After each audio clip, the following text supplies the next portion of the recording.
Welcome everybody back to Illuminate Local. I'm your host, Jesse Dolan. We've got a great episode here today. We got Adam Chronister on. Adam and I have known each other for a while. I think we met maybe at a mastermind in Vegas a number of years back now. I think it was the first one I went to like post-COVID, which was pretty Yeah. nice. Yeah. And Adam, you were on a former podcast that I had, did an interview for that, which was great. So I'm excited to bring you back on here today. If people don't know about you, CEO and founder of Enleaf, right? Digital marketing and SEO expert, speaker, been featured in Wall Street Journal. I think you were on MSN is the MSN one, a top 10 disruptive entrepreneurs to watch in 2025. Yeah, that was exciting. Which was awesome. To be placed. What do you think? What does that mean, right, for everybody? Top 10 disruptive entrepreneurs to watch in 2025, right? Why disruptive? It sounds cool. Yeah, I mean, it's an honor to get picked up in something like that, of course. I don't know. It's rather humbling as well, I guess. But I think for me, it's just really trying to embrace the technological change that, us founders and marketers and entrepreneurs are seeing all the time. But now more so than ever with the introduction of AI and large language models, it's kind of like we got this new Wild West that we're embarking on, right? Which is, it's exciting and frightening all at the same time, right? And so I've had the benefit of, I guess, being around long enough to see such technological changes. I'm sure, you're probably a similar age to me where you remember the early days of the internet, right? And I remember how instrumental that is. I mean, my whole career, I can benefit towards the introduction of the internet and then later search engines, right? And so now it's almost like we get a chance, to I wouldn't say reinvent the wheel, so to speak, but there's new opportunities that we don't even probably know about yet, right? And that's again, there is some of this fear of the unknown, right? I know there's a lot of people, particularly in the digital marketing realm, that are somewhat nervous for the potential disruption and aspects of that they're already seeing in their businesses, and businesses as well. I think if they're wise, would be paying attention and at least having some optimistic concern about the shift in the landscape. But nonetheless, anytime there are technological shifts, there are also opportunities to be had. And so yeah, it's just a fun, interesting time to be alive, to go through another technological revolution. In my time here on the planet is kind of fascinating and exciting to see. So. Well, it's kind of, I don't want to say fun as a marketer is the right word because it's scary too, right? Like you're alluding to some various facets of it. But although Google's changed, search has changed over the last few years before the AI influx, if you will, fairly static, right? We're talking about getting visibility, getting found. You mean Google, right? Like historically, that's what we've been talking about for the last like 10 years. It's different now, right? There's all kinds of facets to local visibility. So I guess that leads me to one of my first questions here for you is, whether it be leveraging AI or like within AI, in your view, how can business owners, marketing managers listening leverage AI to gain visibility, particularly in their local market, right? Kind of on that local level. Anything you're seeing out there right now, which may be different next month, right, or even next year, but right now, presently, as we're recording, what's your feedback on that? Yeah, I mean, the very first thing I tell people is just to get involved in it, right? I think the answer to that question can vary from business to business, from industry to industry, market to market. But I would say, one, don't get overwhelmed. Start simple, right? Get into an large language model. Start exploring Google's AI overviews, which are relatively new. Whether you're building roofs or a plumber, or whatever it is, like, get curious. I think that's the key thing, right? And then, you don't have to be an expert in this stuff to utilize it and benefit it from it. Simply go to something like ChatGPT, Grok, Gemini, whatever it is, and put in your particular business and start asking questions like, hey, this is my business. This is my business challenge. Um, what, what steps or processes would you suggest, speaking to the large language model, to improve what I'm doing this year, right? Um, some team, I had somebody the other day reach out on Facebook and they asked like, hey, I'm new to AI. How do I get started? I don't even know where to start and I'd like to learn. I said, well, honestly, the best thing you could do is take that question you just posted in the comments on Facebook, go to ChatGPT and paste that there. And you're going to get a way better answer than I'm probably going to be able to give you, right? And you're going to get links and references. And so really this is just, this is just the evolution of search as we know it, right? And so, get out there and explore, experiment, and embrace it, have fun. Don't get too worried because that's, that's going to put you in the opposite direction where embracing technology typically is going to be the best option for those involved.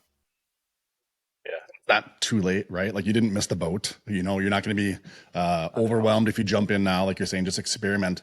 I want to go back, Adam. You said, just again for the managers, owners, marketers listening, you said use Google AI overview and kind of get used to it. People are used to going to Google, doing search, things like that. What can you break it down for everybody? Maybe they've never looked at this. What do you mean when you say that for everybody?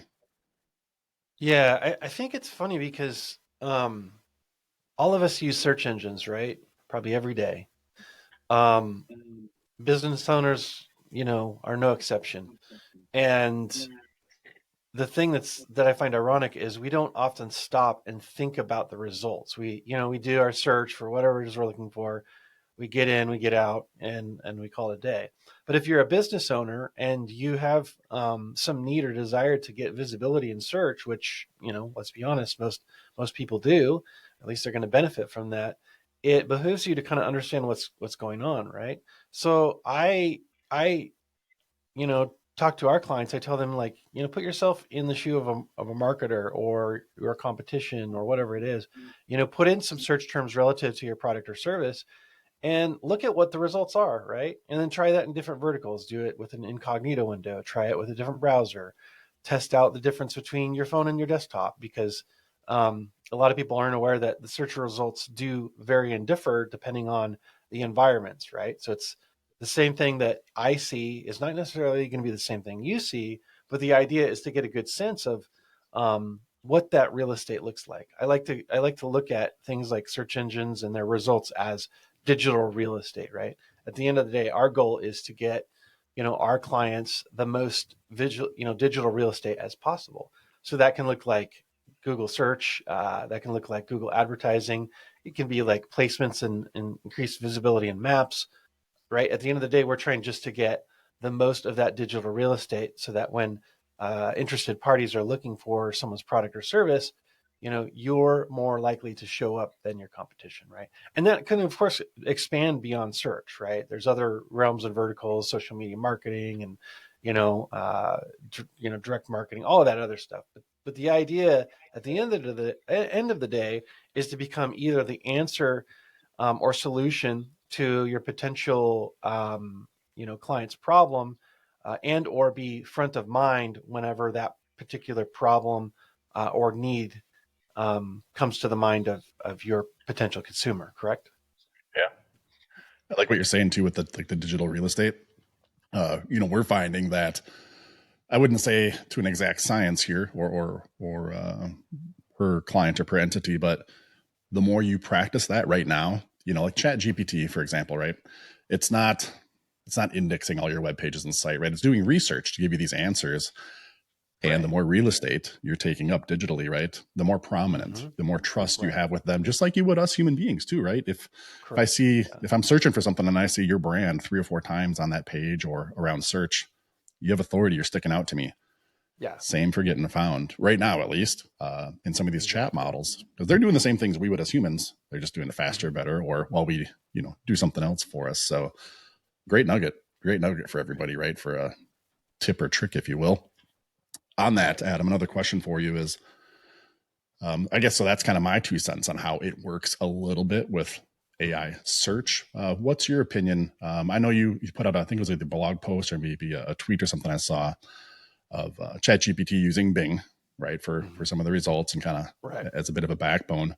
How do you Yeah. think this works, or maybe help explain to people how, if you go to ChatGPT and search for something, how is that different than going to Google right now? And what's good, what's bad, what's your breakdown of that difference? Yeah. So, we have to think of large language models essentially as a new type of search engine, right?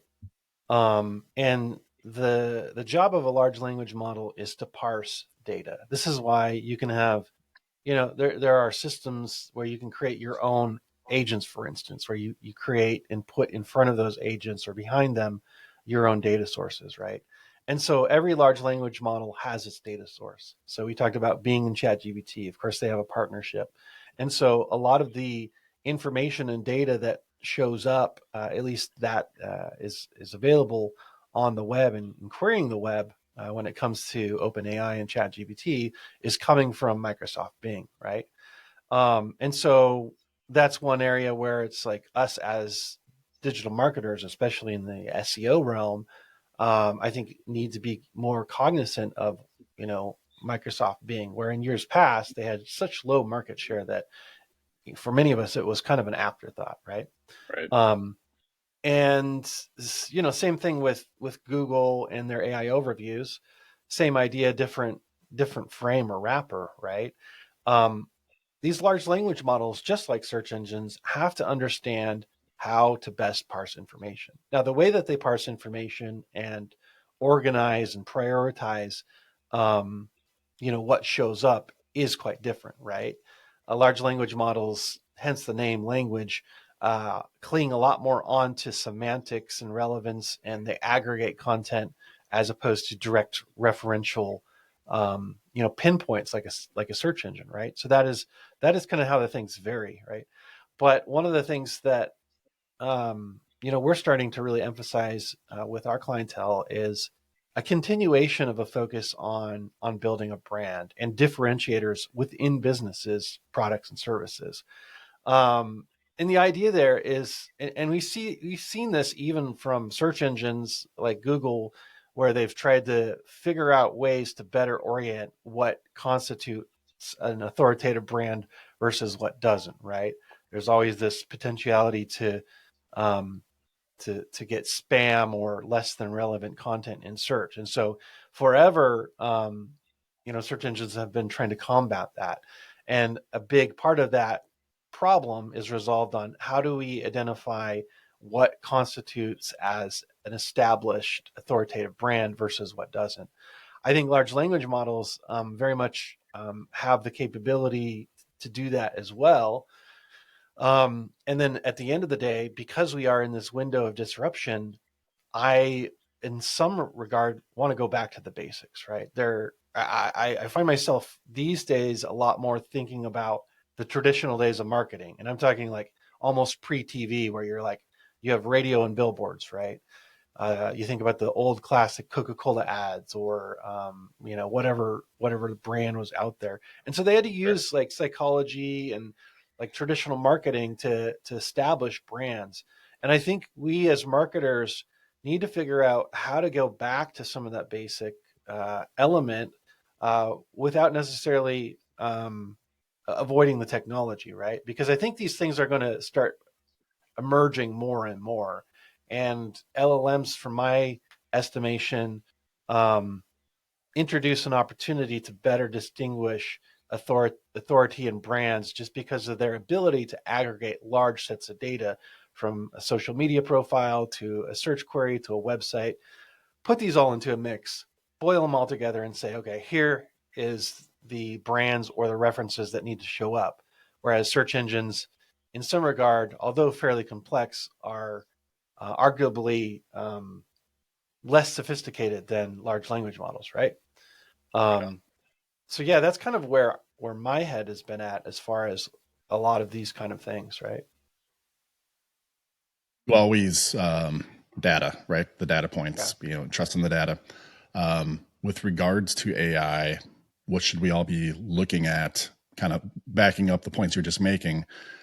what data are we looking at? What kind of hard points, what kind of KPIs when it comes to AI should we be paying attention to right now to take advantage of this and to show up, right? Get that visibility. So, Yeah, I mean the key is at this juncture, and I don't see this changing drastically.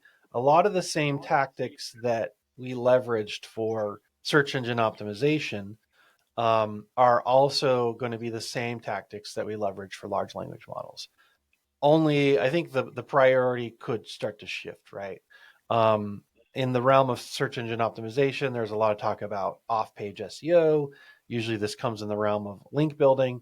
I don't think that's necessarily going away, but I kind of have a theory that the priority of things like backlinks are going to diminish over time, only because it seems like things like contextual relevance, um, metadata, schema markup, that large language models would be better suited by utilizing those as kind of a first point of reference, while still probably, again, depending on the model, referencing things like link authority, backlink authority. I could imagine that Google is probably still including some of that in their relevance, although it's really hard to say at this point. But those are some of the conversations we're having internally. We're starting to test, um, you know, slowing down on an emphasis on backlink acquisition, particularly for a couple of clients who are kind of in our case study cadence, right? With their participation, we're like, hey, we're going to back off on your backlink acquisition, double down on contextual relevance, technical SEO, and those kind of things, and see how it impacts you not only in search, but also where we're starting to show up within large language models. The other challenge that we're still kind of in the midst of is attribution within large language models. We're still really in kind of a mid-tier period where there are not a lot of systems that are doing a good job with that. Now, Google just announced recently that Google Search Console is soon to be looking at some kind of large language model attribution, but I don't believe at this juncture we have dates or details on that. Only an announcement that this is something they're working on, right? if you go on out to luminatelocal.com, look for the yellow button at the top, free SEO audit. It gives you a score of your page against whatever keyword you're trying to optimize and rank for. And it's going to give you the highlights of where your site stands in terms of local SEO factors like the GBP, the local directories, content, things like that. And also show you where some holes are, show you what's good. It's fast, it's free, use it over and over, and gives you a pretty good punch list for your clear directions on what your next steps are. Again, just head over to illuminatelocal.com, look for the free SEO audit button, and leverage that. And so I think that will become more prominent over time. Just like any technological change, it introduces new problems. The big problem right now is how do you attribute traffic from things like Grok or ChatGPT, and in some regard probably Gemini as well, although Google has that infrastructure, I'm sure, being their ecosystem. But it introduces new problems. So there are going to be entrepreneurs as well as businesses that are already established that I think are going to come along to help solve those problems. And thus, we kind of come back to the thesis of there are new opportunities in the horizon that most of us are probably not even aware of yet as new problems arise. Yeah, a lot to emerge, right? To your point, it's just we don't even know where this is going to go. We're just trying to figure out right now today what's happening and how to leverage that's it, right? The key. So That's the point, is like, just, get your hands wet, because you may not even know the problem or the solution right now, but if you're playing with the tools, then you're going to be ready to start, putting hammer to nail when an idea or an opportunity arises, right? And again, this could be business to business, right? There are a lot of blue collar businesses still to this day that are not utilizing even basic technology. I'm still amazed this day, like how many businesses don't have a website or have never done any kind of digital marketing. They're doing the bare minimum. And so there's still plenty of opportunity out there. It's just the opportunity availability is going to shift, and the technology, the processes and procedures are going to shift as well. And so, get involved before you do get behind. But to your point, we're still early days in my estimation. I don't think anyone who gets involved now is anywhere near being close to being behind. But there will be a day where if you put your head in the sand, you will find that you're behind the curve, right? Yeah, and there's so many ways to use whatever, just AI, large language models, like you're saying, however we want to reference them as a group, whether it be marketing to get found or leveraging it to scale or be efficient with your business. There should be some edges you're bumping into to get this experience. I want to go back. You were talking about like some of the metrics and the visibility. I think the one thing that's really challenging with the AI, regardless of the platform, is you're talking about how do we attribute traffic. How do we attribute? I know you don't have the answer to this, but just as a maybe venting and frustrated myself as a marketer, how do we attribute the impressions, right? That just nobody even clicked through, but maybe there is this awesome, snippet, if you will, that gets shown by AI that helps your brand. That like was really, really good, and you're now resting in somebody's mind, but you never got that click. There was no data point, right, for you to get that tangible connection. That's tricky. I mean, it can help you if you're showing up and we can do our own testing, but like that's undiscoverable almost, right? At this point. So yeah, I mean, it is challenging. Like, and that's kind of the conversations we've had with clients as of late is that, there are KPIs that we've used in the past that are going to become more and more obfuscated. We've seen, click through rate for some brands and services has, essentially been cut in half, right? And we can see and track things like direct traffic, which a lot of large language models, essentially accept their traffic as direct traffic.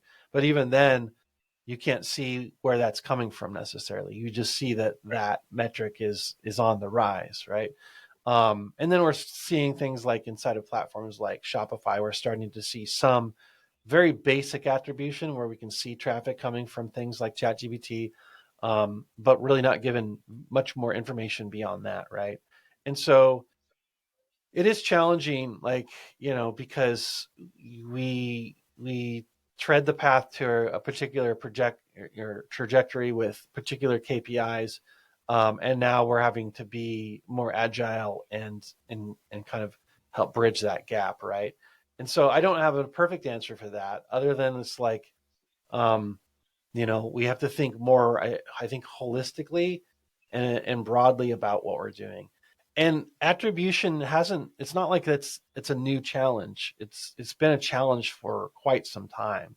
I mean, even looking at examples of how different systems do attribution, right? One of the big challenges that we have as a digital marketing company is the difference in how Shopify, for instance, does attribution, which they still doing like last click attribution, and how Google Analytics does attribution. They're doing a data driven attribution model, right? And so if you compare these two things, it becomes starkly different, right? In fact, we wrote a blog post on this because we were getting so many questions from clients like, hey, why is my Shopify attribution data different than Google Analytics?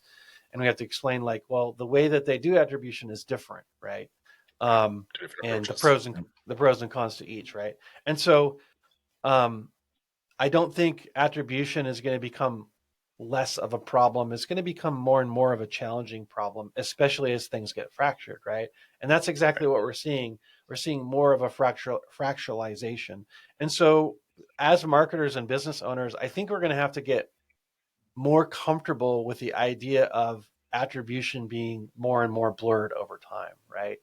And the ironic thing is there are businesses that invest, tens of millions of dollars on brand building activities without any real, super close the gap key on attribution, right?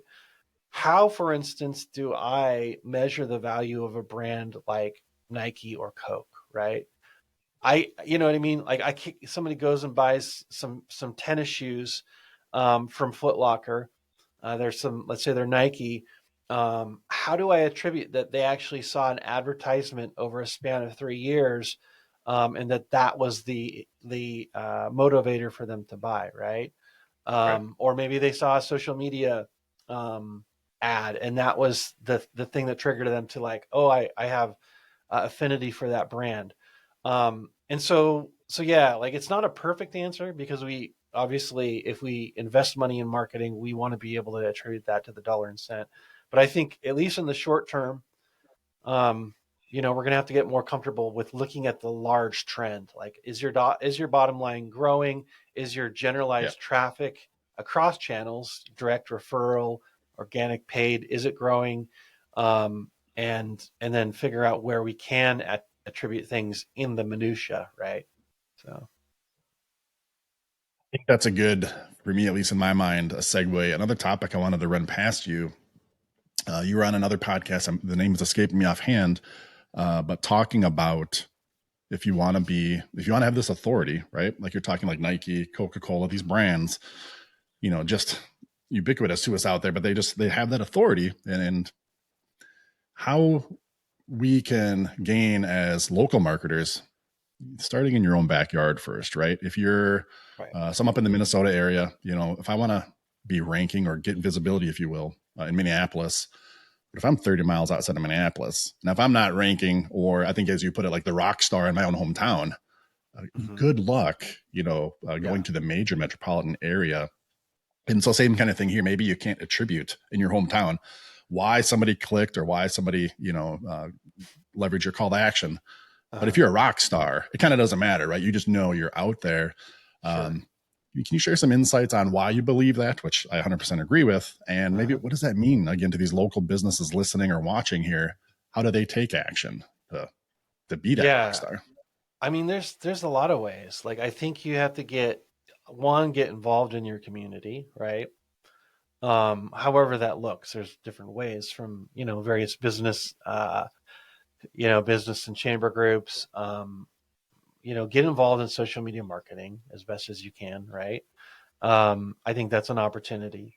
Um, get involved in generalized digital marketing, right? Because that might bridge the gap. Somebody might see you at a business, development group or in, on your social media profile, and then do a search for you and see an ad that pops up or see your listing in the organic results. Really, at the end of the day, like my goal and what I emphasize with a lot of our clients is you want to be the person, the business, the authority that comes to mind when your potential clientels are ready to pull the trigger on what it is that you do, right? That's something that we've implemented in our brand. And I have people that they reach out to me and like, yeah, I've been following your stuff for years, and I wasn't ready, um, 3 years ago to launch a website or do digital marketing.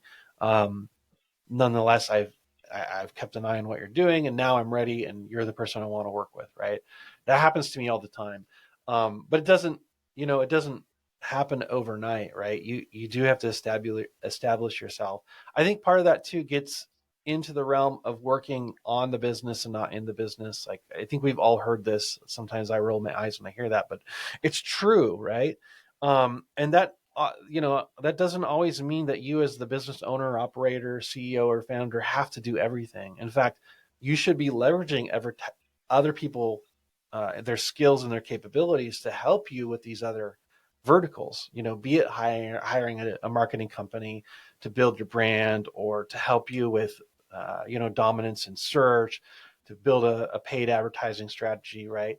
But nonetheless, you should have some kind of strategy to build a brand, whether it's a personal brand or the brand of the business or some combination of the two, right? I do see it seems like these days there is a lot more interest in having a personal face to the brand, right? And so Sure. I do challenge businesses to do that. And it doesn't necessarily have to be the owner and founder, but you should have somebody who's established and committed to the business, that can also be the face of the brand, right? Somebody that you trust that's going to be there for the long run. Most times that's going to be a founder or CEO, but it doesn't necessarily have to be. But nonetheless, it seems like market behavior is becoming more and more attractive to the person behind the brand, regardless of how big or small the company is.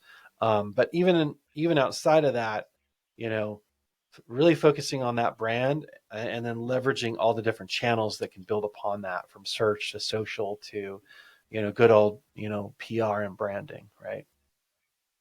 They leverage these different channels. Just to be clear for everybody, you're saying like you better be active in them, posting on them, engaging in Right. them, Yeah. not just maybe writing a blog post and just randomly throwing up snippets everywhere, but Right. participating and Yeah. doing it regularly, things like this. Is that what you're saying?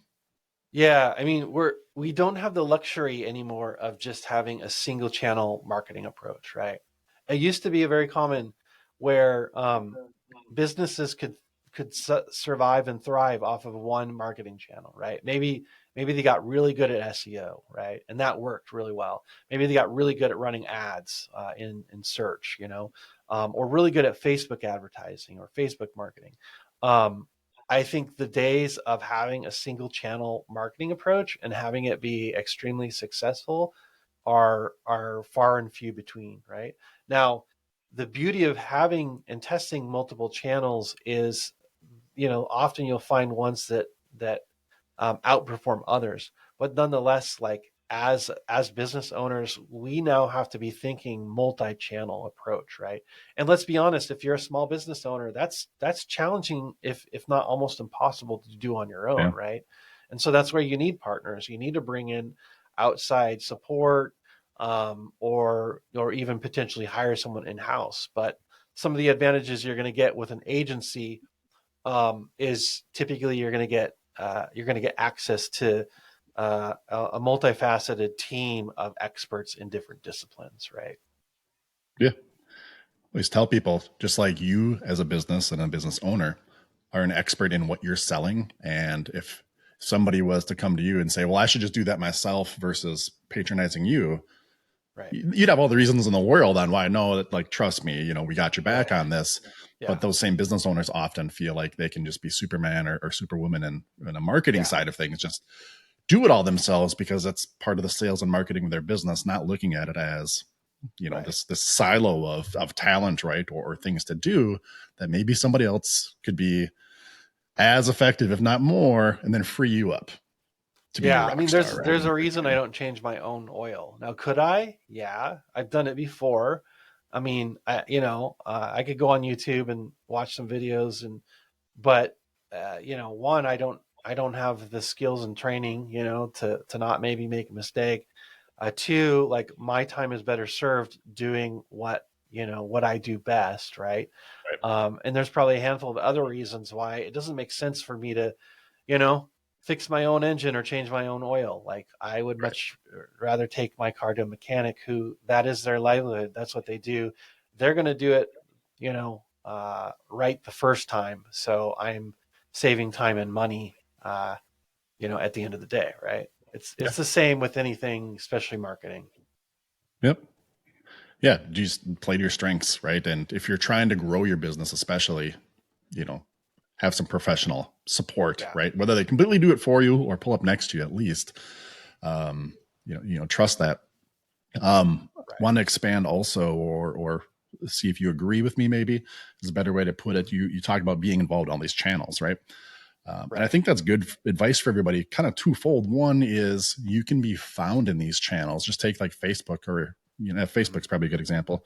I think people are searching in Facebook more than they used to, whether it be you Sure. saw a post and you want to learn more or whatever. Yeah. Again, it's not just Google. So take that, to all platforms. People, you can not only reach people and get exposure to them, but they are using them now to search and gather information.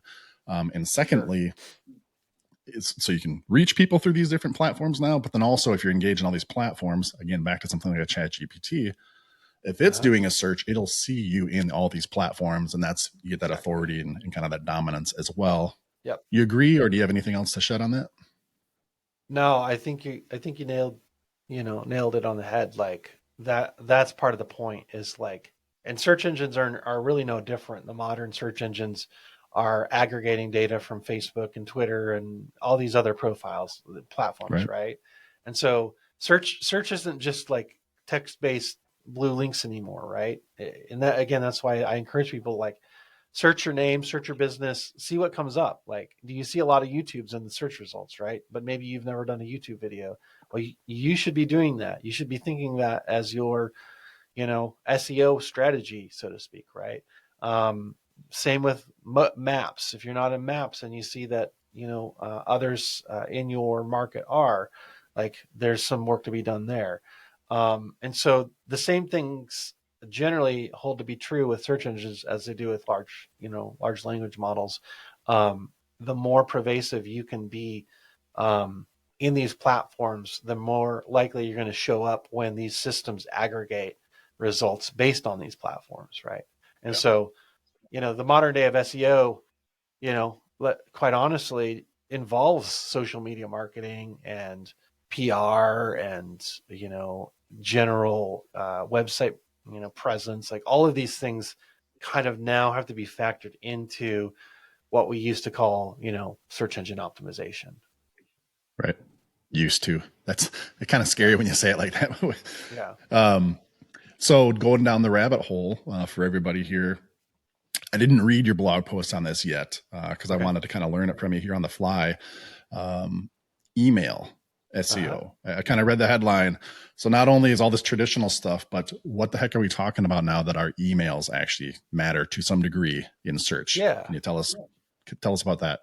Yeah, so Google recently announced that they are going to start indexing, parsing publicly available email newsletters, right? So these are your MailChimps, your iContact, any of these platforms where they have, public, indexable, as far as I understand, content on there, right?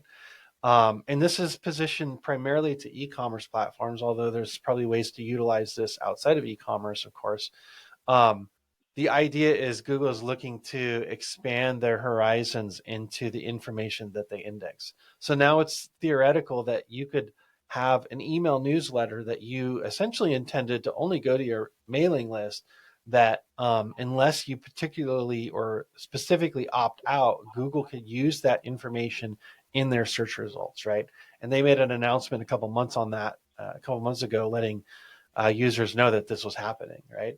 And even provided an option whereby you can actually add and I forget the URL, it's in the blog post, a particular email address that tells Google, like, hey, we want you to actually index our email list. And so we're going to put your, you Interesting. know, moniker at Gmail or googlemail.com email in our mailing list to help push that process along, right? It's hard to tell exactly what they're doing. My theory, outside of just purely indexing, kind of force indexing these HTML based email frames, as some platforms have, is which I think is why they made the announcement and said, "Hey, if you don't want to do this, you have to opt out." They're really not asking for permission. They're basically saying, "We're doing this. If you don't want it, then opt out." So it's a forced opt in. But my theory is, because Google looks at Gmail accounts, is that if I have, let's say, a private Gmail or email marketing list rather, and I send it to you, Jesse, and it gets into your Gmail inbox, that Google sees that and now starts to build references back to, Enleaf, to our brand, and starts to build an additional contextual roadmap based off of that. I don't have any hard data to back that up, but just understanding how Google works and understanding that, the information they parse is not just search, it's Gmail, it's Google Drive. They look at all this stuff and they factor it into various different systems that I wouldn't be surprised if that is also what they're doing, especially since this is a forced opt out option. But on the flip side, my mind goes to, how can I use this to my advantage, right? I could literally create an email list of one, sending it just to Google with the context or relevance that I want them to understand, much like we used to do keyword stuffing in search, Sure. right? I could create a custom email that's just for Google that says, okay, Enleaf is, the best SEO company in Spokane, or, whatever context or relevance I want to communicate to them. My gray/black hat starts to come on and think about, how can I use this new availability to my advantage, right? So Right. It's crazy interesting. And if nothing else too, I think everybody maybe should read between the lines. You're kind of inferring it, but yeah, like they're digesting this information. You know what I mean? If it's out there, if right, it's basically on a web page, Google's privy to it. And I guess the other side of that too is back to your being active in all these channels as a local marketer nowadays. hmm Hey, make sure you're sending out email newsletters as well, right? Not right, only to dominate in your local area and be a rock star, yeah, but yeah, Google's reading that too now, right? And yeah, even if that you mentioned maybe that email could show up in search results, even if it doesn't, they're still parsing it out and reading it, and it's part of your hmm encyclopedia within Google, if you will, exactly, yeah, information about you. So get it out there for your prospects, for your clients, and for all the bots and AI agents, right? Like just hmm be active and just crush it out there in all your marketing channels. Bring in yep, support or professionals. If you can't do all this, you need to do it all, you know? So hmm um, that's correct, crazy interesting. And just whatever the next thing is, right? Just if it's digital, let's just assume it kind of matters going forward, or it'll get sucked up like a sponge.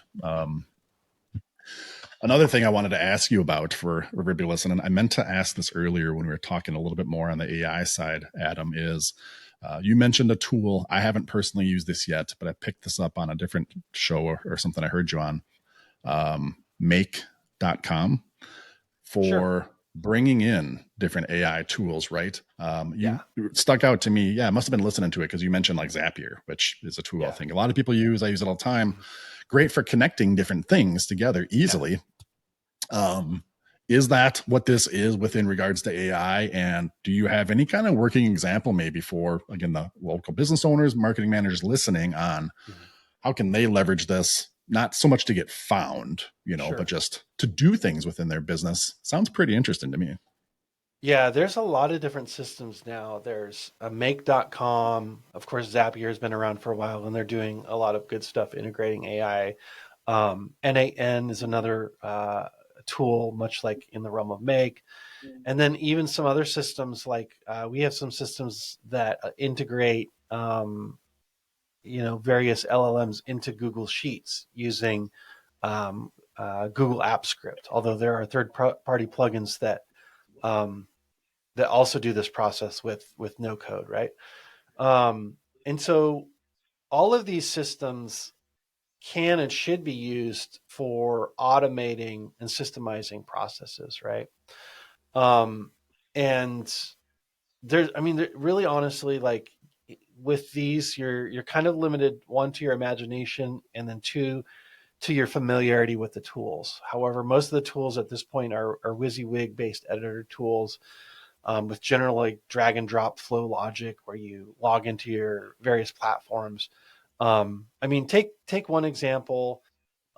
You could, with little experience, a YouTube tutorial, which there are plenty of them, build a system where you put out one message and it syndicates to all your social media channels, right? That's one of those quick and dirty automations I see people typically do and start out with. But taking that further, figure out what are your own business processes that you repeat, every single day or very commonly. I know, for instance, we built a number of tools internally to help streamline, processes that we do often. Right? Let's take press releases as an example. We have a Google Sheet tool that uses a series of prompts um, inside of Google Sheets that allows us to um, essentially automate press releases.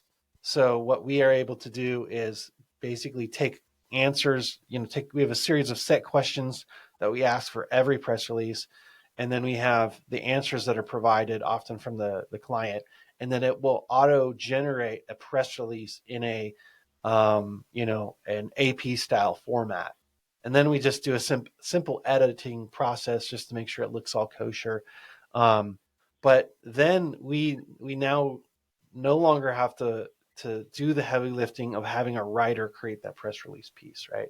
And we can use the same model for things like blog posts, even books, right? I have a whole system now that will create a whole business book within a matter of minutes just by answering a small series of questions.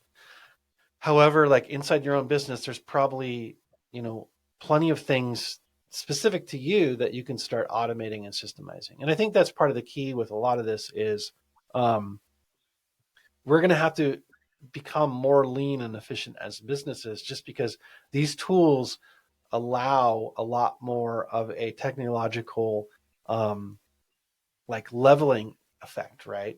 So take advantage of it now, because if you don't, your competitors probably eventually will, right? And so just start thinking, what is it that we do day in and day out that we can automate or systemize to impact what we do and do it more efficiently. Yeah. Just like if you weren't concerned about search engines in the early 2000s, they're just, everybody uses them now, right? Right. It's part of what we do. It's the fabric of Yep. finding things, buying things, living and existing almost. AI seems in the ether, seems kind of crazy, like some technological wave that's coming, but no, it's here. It'll evolve under our feet and under our noses Mm-hmm. as we go forward. Start playing with it now. I mean, you've kind of said the same thing multiple ways here, but like get in there, get in the mix, Yeah. be educated.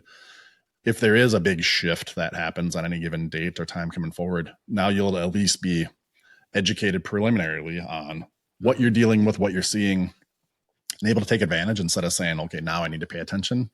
Yeah. Yeah, you're going to be mid or behind the pack, at that Yeah. point. So get in there early. Um, Last area I have to kind of throw at you here, Adam, unless you have anything you want to expand on or drop some knowledge on, is to talk Yeah, about. nothing specific. I mean, uh, yeah, great questions so far. So I had, Thank you. really enjoyed kind of, talking through some of these things with you. But yeah, what else do you got for me? I like some of the things that you say over the years about leadership, kind of Uh-huh. being an entrepreneur, and whether it be investing into different things as well, understanding where your money's coming from, accumulating wealth, Sure. delegating, just so many things. I think you're on point for how to do this, right? Mm-hmm. As somebody trying to make money and provide for your family and help everybody else and just be a good person. What are some tips or some things that you've learned along the way? Doesn't have to be straight marketing or Mm-hmm. applicable to digital marketing and stuff here. But to help everybody listen, and again, managers, entrepreneurs themselves, leadership, scaling, what kind of lessons have you learned along the way that you really feel you want to put back out there for everybody else? Yeah, I mean, I think it obviously depends on people's DNA, their business DNA, so to speak. But I know for me personally, I sleep better at night knowing that I have a diversity in like money streams and income, right? One of that comes from running an agency with multiple clients. Unlike a day job, there's not a single point of failure. But even in addition to that, I take a percentage of everything that I take home each and every month and reinvest a lot of that. Number one, back into myself, right? With masterminds, networking groups, training materials. But beyond that, looking at things like stocks and real estate. And I've done that incrementally throughout the years so that if and when, we face disruption, I have other things that are my safety net, right? And I find that as a business owner and entrepreneur, having that safety net also allows you to not make decisions out of desperation, right? Great It's point. also why I suggest people that are thinking about going out on their own, maybe they have a day job, have a really good nest egg, save up 6 months to a year of equivalent salary before you make that jump so that when you start your entrepreneurial uh, adventure, so to speak, you're not going to be desperate to take on less than favorable clients or do things that go against Yeah. your business acclimate or um, any of that kind of thing, right? So I'm a big believer in diversity or diversification rather, and making money work for you, right? And really, that provides some security. Yeah, I think you have some great points there. Um, Whether somebody's starting out on their own, branching off, like you said, get that nest egg going, just the headspace that you're able to be in when you're not, every decision is critical. Can we get bread this week or not? Right. Yeah, you're going to plot your course and stick to it if Exactly. if you can kind of shed some of that stress, right? And have that perspective. I really like that. I really like that for everybody. Thanks. I think that's about it for me, Adam. Great knowledge. We kind of covered a range of topics, but really all centered around, I think, digital marketing and helping people grow their business. 2025 is going to be interesting. We're about halfway through here. I don't think we're done seeing evolution in the space at all. So no, it's going to be wild. Try your best, and I'm speaking to myself as much as everybody else, but try your best to enjoy it, not get too too anxious about it.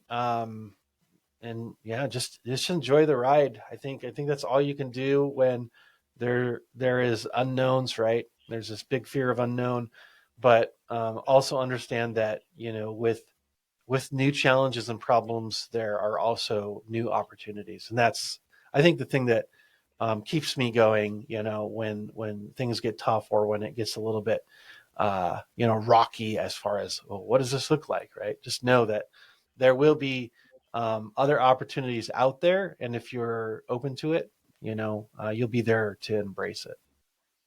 Yeah. Somebody's going to do it, right? Yeah. Might as well be you right? Or me or us. So for sure.